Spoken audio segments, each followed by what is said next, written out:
വീണ്ടും സ്വാഗതം പുതിയ വീഡിയോയിലേക്ക്. ഇന്ന് നമ്മൾ നോക്കാൻ പോകുന്നത് വീട്ടിലെ ഫ്രിഡ്ജിൻ്റെ മേലെ നിങ്ങൾ കൈകൊണ്ട് തൊടുമ്പം ഷോക്ക് ഏൽക്കുന്നുണ്ടെങ്കിൽ അതെന്തുകൊണ്ട് എന്നുള്ളതാണ്. നിങ്ങൾക്ക് ഇവിടെ കാണാൻ ഞാൻ ടെസ്റ്റർ വെച്ചിട്ട് നല്ല രീതിയിൽ തന്നെ അത് കത്തുന്നുണ്ട്. അപ്പം 3 കാരണം കൊണ്ട് അത് സംഭവിക്കും. അതെന്തൊക്കെയാണെന്നുള്ളതാണ് നമ്മൾ ഇന്ന് വിവരിക്കുന്നത്. നോക്കാം നമുക്ക്. ആദ്യത്തെ കാരണം, നമ്മളെ വീട്ടിലെ എർത്ത് പ്രോപ്പർ അല്ലെങ്കിൽ ഇതുപോലെ സംഭവിക്കും. നമ്മളെ വീട്ടിലെ എർത്ത് കറക്റ്റ് ആണോ എന്ന് എങ്ങനെ നോക്കാമെന്നുള്ള വീഡിയോ ഒക്കെ നമ്മളെ ചാനലുണ്ട്. കാണാത്ത ആളുകൾ പോയിട്ട് അത് കാണുക. രണ്ടാമത്തെ കാരണം, ഫ്രിഡ്ജിൻ്റെ കംപ്രസർ കോയിലിന് എന്തെങ്കിലും പ്രശ്നം ഉണ്ടെങ്കിൽ ഇതേപോലെ സംഭവിക്കും. ചിലപ്പോൾ നമ്മൾ ഫ്രിഡ്ജ് ഓണാക്കുമ്പം LCB ഡ്രിപ്പായി പോവും, അങ്ങനത്തെ വിഷയങ്ങളൊക്കെ ഉണ്ടാവും. മൂന്നാമത്തെ കാരണമാണ് ഈ ഫ്രിഡ്ജിന് സംഭവിച്ചിട്ടുള്ളത്. ഇതിൻ്റെ കംപ്രസറിൻ്റെ പുറകിൽ വരുന്ന ഒരു റിലേ ഉണ്ട്. ആ റിലേ കംപ്ലൈൻ്റ് ആണെങ്കിലും ഇതുപോലെ സംഭവിക്കും. ഇനി നമുക്ക് ആ റിലേ എങ്ങനെയാണ് എന്താണ് എന്നുള്ളത് വിശദമായിട്ട് ഒന്ന് നോക്കാം. ഫ്രിഡ്ജിൻ്റെ കംപ്രസറിൻ്റെ പുറകിൽ കാണുന്ന ഈ ബ്ലാക്ക് ബോക്സ്, അതിൻ്റെ മൂടി നമ്മൾ ആദ്യം ഒന്ന് അയച്ചെടുക്കണം. അതിനകത്താണ് ഈ റിലേ വരുന്നത്. അത് നമ്മൾ നല്ല രീതിയിൽ അയച്ചെടുക്കുക.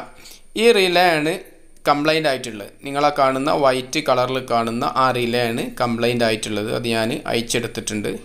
ഇത് നമ്മൾ എടുക്കുന്ന ഒരു വീടിനകത്തു നിന്നാണ്. അപ്പോൾ നമുക്ക് വീഡിയോ എടുക്കുന്നതിനൊക്കെ ഒരു പരിമിതിയുണ്ട്. ഈ റിലേ നമുക്ക് വാങ്ങിയിട്ട് വരാം. ഞാനിവിടെ ഇപ്പം ആ പുതിയ റിലേ സെറ്റ് വാങ്ങിച്ചിട്ടുണ്ട്. കമ്പനി സാധനം തന്നെയാണ് വാങ്ങിച്ചിട്ടുള്ളത്. ഈ റിലേ നമുക്ക് സെപ്പറേറ്റ് വാങ്ങിക്കാൻ കിട്ടും. പക്ഷേ കമ്പനി സാധനം വാങ്ങിക്കുമ്പോൾ അങ്ങനെ വാങ്ങിക്കാൻ കിട്ടില്ല. ഒരു സെറ്റായിട്ട് തന്നെ അത് കിട്ടുള്ളൂ. അതിൻ്റെ മൂടി സ്ക്രൂ എല്ലാം അതിലുണ്ട്. ഇനി നമുക്കത് കംപ്രസറിൻ്റെ പുറകിൽ മാറ്റിയിടാം. കംപ്ലൈൻ്റ് ആയ റിലേയിൽ എവിടെയാണോ വയറുകൾ കൊടുത്തിട്ടുള്ളത് അതേ രീതിയിൽ ഈ പുതിയ റിലേയിലേക്ക് വയറുകൾ മാറ്റിയാൽ മതി. അറിയാത്ത ആളുകൾക്ക് അത് വളരെ സിമ്പിളായിട്ട് തന്നെ മാറ്റിയിടുക. അല്ലെങ്കിൽ മൊത്തം വയറുകൾ നമ്മൾ അയച്ചിട്ട് കഴിഞ്ഞാൽ അത് കൺഫ്യൂഷൻ വരും. ഞാനിപ്പം പുതിയ റിലേയിലേക്ക് അതുപോലെ തന്നെ ആ വയറുകൾ മാറ്റി കൊടുത്തിട്ടുണ്ട്. ഇനി നമുക്ക് കംപ്രസറിൻ്റെ പുറകിൽ ഇത് കണക്ട് ചെയ്തിട്ട് ഫ്രിഡ്ജ് ഒന്ന് ഓൺ ചെയ്ത് നോക്കാം.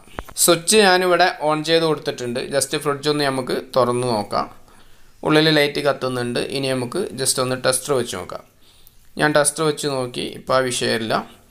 ഇപ്പോൾ നിങ്ങളുടെ വീട്ടിൽ ഇതുപോലെ ഫ്രിഡ്ജിൽ കറണ്ട് വരുന്ന പ്രശ്നം ഉണ്ടെങ്കിൽ ഞാൻ ഈ പറഞ്ഞ 3 കാരണങ്ങളാകും അതിൻ്റെ സാധ്യത. വീഡിയോ ഇഷ്ടപ്പെട്ടാൽ നിങ്ങളെ സുഹൃത്തുക്കളിലേക്കൊക്കെ ഷെയർ ചെയ്യുക. ഇൻഷാ അല്ലാഹ് അടുത്ത വീഡിയോയിൽ കാണാം.